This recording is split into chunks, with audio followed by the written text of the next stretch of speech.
بسم اللہ الرحمن الرحیم۔ السلام علیکم سامعین، ہم میں سے بہت سے لوگوں نے بہلول دانا کا نام سنا ہوگا۔ بہلول دانا کون تھے؟ یہ کہاں پیدا ہوئے اور ان کا مزار کہاں ہے؟ بہلول دانا تاریخ کا ایک ایسا کردار ہے جس کی عقل کے قصے جہاں کہانیوں میں ملتے ہیں وہاں ہی کتابیں بڑی بڑی ہیں۔ تاریخ کے صفحات میں یہ واحد دیوانہ ہے جو دانائے راز کہلاتا ہے، جو کہلاتا تو پاگل ہے لیکن جو دانش مندوں اور حکمت مندوں کو بھی دانی سکھاتا ہے۔ پہلی نظر ڈالتے ہیں بہلول دانا کے اپنے نام پر۔ بہلول کی بے پر پیش، ہی پر جزم اور لام پر پیش ہے، اس لیے اسی حساب سے بہلول دانا ہوگا، نہ کہ بہلول دانا، جبکہ ہمارے ہاں بہلول نام بھی سننے کو بہت ملتا ہے۔ بہلول بہت حاضر جواب اور حاضر دماغ انسان تھا۔ جس طرح اپنے دور میں ایک مشہور اور مقبول شخصیت تھے، اسی طرح ہر دور میں پسندیدہ کردار بھی رہا۔ بہلول دانا کی حکایات بہت شوق اور دلچسپی سے سنی جاتی ہیں۔ بہلول کا اصل نام کیا تھا؟ ان کا اصل نام وہاب بن عمرو ہے۔ ان کی جائے پیدائش کوفہ بتائی گئی ہے اور ان کا شمار بغداد کے امیر ترین لوگوں میں ہوتا تھا۔ بعض حکایات میں بہلول کو خلیفہ ہارون رشید کا رشتہ دار بھی بتایا گیا ہے اور امام جعفر علیہ السلام کے شاگردوں میں سے تھے۔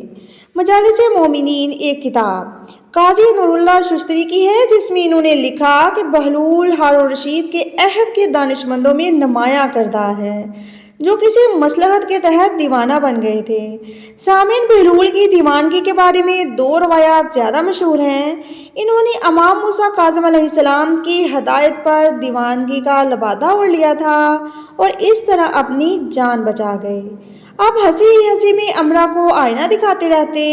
سامعین، یاد رہے کہ امام موسیٰ کاظم رحمۃ اللہ علیہ اور خلیفہ ہارون رشید کی دشمنی کسی سے ڈکی چھپی نہیں تھی۔ تاریخ میں امام علی مقام کی 14 سالہ قید سخت کا ذمہ دار بھی ہارون رشید کو ہی ٹھہرایا جاتا ہے۔ ایک روایات میں آتا ہے کہ ہارون رشید نے بہت سے متقی پرہیزگار لوگوں کے ساتھ ساتھ بہلول دانا سے بھی امام معصوم کے قتل کا فتویٰ دریافت کیا۔ بہلول جانتا تھا کہ انکار کا انجام کیا ہوگا، اس لیے بہلول نے امام موسیٰ کاظم سے رہنمائی کی درخواست کی اور انہی کی ہدایت پر دیوانہ بن گیا، دیوانہ بن کر اپنی جان بچائی۔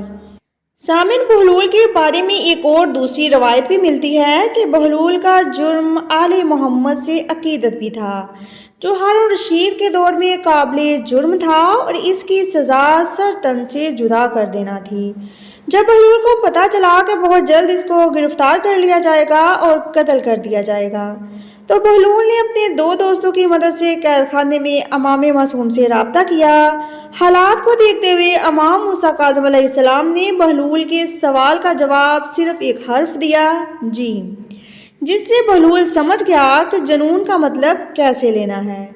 اس وقت کے حالات کو دیکھتے ہوئے بہلول نے ایک پر حکمت دیوانگی اختیار کی۔ یہ بہلول کی ایک ایسی حکمت تھی کہ چلتی پھرتی سب کو نظر آنے والی اپوزیشن بن گئی۔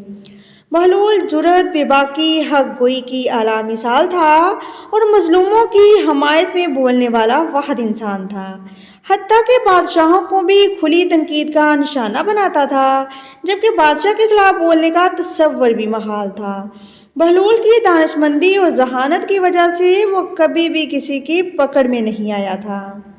ویسے تو بہلول کی حالات زندگی کہیں بھی خاص پڑھنے سننے میں نہیں آتے، لیکن اس کی حکایات سے یہی سمجھ آتی ہے کہ بہلول ایک غیر معمولی ذہین، دانش مند اور تباہ شخصیت کی نمائندگی کرتے تھے۔ اس دور کے حالات اور معاشرے پر گہری نظر رکھتے تھے۔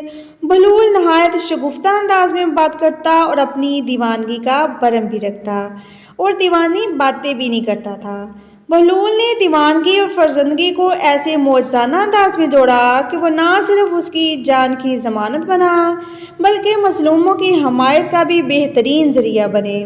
حکومت وقت پر کھلی تنقید کرتا، اس کی شگفتگی اور زندہ دلی نے اس کو ہر دور کا ہر دل عزیز کردار بنا دیا۔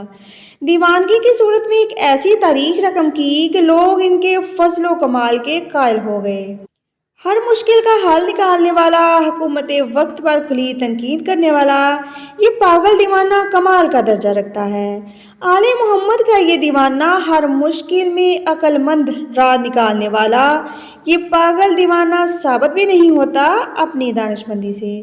سامعین، وہاب بن عمرو، جس کو بہلول دانہ کہا جاتا ہے، ایک دفعہ اپنے فرضی گھوڑے پر بیٹھے ہوئے کھیل رہے تھے بچوں کے ساتھ۔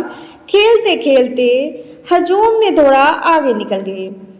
بچوں کی سی حرکتیں کرتے کرتے بچوں کے ساتھ کھیلتے کھیلتے ہانپ گئے اور بچوں سے بولے، میرا گھوڑا تھک گیا ہے، اسے بھوک بھی لگ گئی ہے اور اب یہ آرام کرنا چاہتا ہے۔ گھوڑے کی طرح اپنے اعضاء کو چمکارا اور دیوار کے ساتھ کھڑا ہو گیا۔ بچے بولے، وہاب بن عمرو، کیا تمہارا گھوڑا گھاس بھی کھاتا ہے؟ بہلول شوخی سے بولا، ہاں کھاتا ہے نا، ہر روز تمہاری عقل کے ساتھ گھاس چرنے چلا جاتا ہے۔ بچے بہت خوش ہوئے، ہنسنے لگے۔ ایک پیارے سے بچے نے سوال کیا کہ کیا تمہارا گھوڑا پانی بھی پیتا ہے؟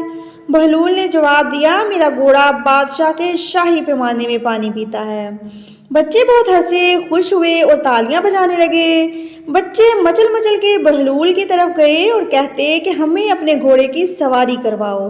بہلول نے ان کو پرے دھکیلا اور بولے، خبردار، کوئی نہ آئے سواری کرنے، میرے گھوڑے کا مزاج شاہانہ ہے، اگر کسی کو لات مار دی تو مجھے نہ کہنا۔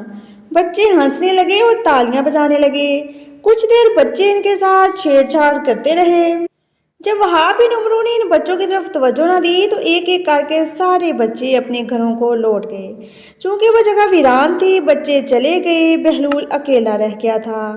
اس نے وہاں ہی ڈیرا لگا لیا۔ گھر والے عزیز رشتہ دار پریشان ہوئے اور بہلول کی تلاش میں نکل پڑے۔ پوچھتے بچاتے اس ویرانے میں پہنچے اور دیکھا کہ بہلول وہیں زمین پر نیچے اپنے بازو کا تکیہ بنائے بڑے آرام سے چین کی نیند سو رہا تھا۔ سبھی کو بہت دکھ ہوا اور کچھ تو آپ دیدہ ہو گئے۔ ایک نے جھک کر بہلول کو کندھے سے ہلایا، وہاب اٹھو، جنون کی اس نیند سے جاگو، آنکھیں کھولو۔ جب نیند سے بھری آنکھوں سے بہلول نے اپنے چاروں طرف اکٹھے لوگوں کو دیکھا جن کے چہرے غمزدہ اور بے حال تھے اور ہمدردی سے اس کی طرف دیکھ رہے تھے، وہاب بہلول نے اٹھ کر کہا، کیا بات ہے؟ ایک عزیز نے کہا، اٹھو گھر چلو۔ اس نے اس اجڑی ہوئی دیوار کی طرف اشارہ کیا اور بولا، یہ بھی تو مکان ہے جہاں کوئی قسم کے خرچے کا نہ ڈر، نہ ہی پریشانی اور نہ ہی کوئی چوری ہو۔ کسی عزیز نے بہت پیار سے کہا، کیسی باتیں کر رہے ہو وہاب؟ بہلول بولا، یہ میں تمہاری ہی زبان تو بول رہا ہوں۔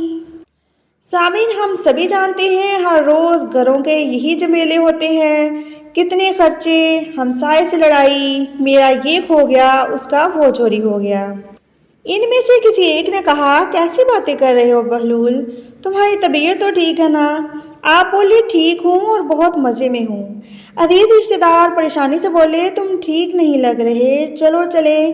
لیکن بہلول نے سبھی کو زندگی میں بلکہ ان سب کی زندگیوں میں پیش آنے والے مسائل کو ایسے سمجھایا کہ سب پریشان ہونے سے زیادہ مطمئن نظر آنے لگے۔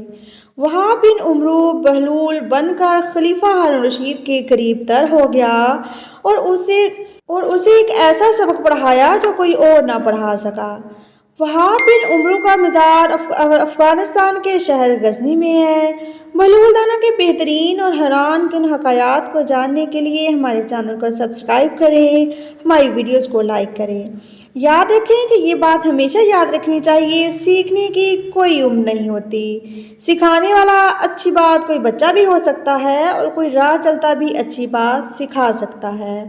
اپنا اور اپنے سے وابستہ لوگوں کا خیال رکھیں، خوشیاں بانٹیں، خوش رہیں۔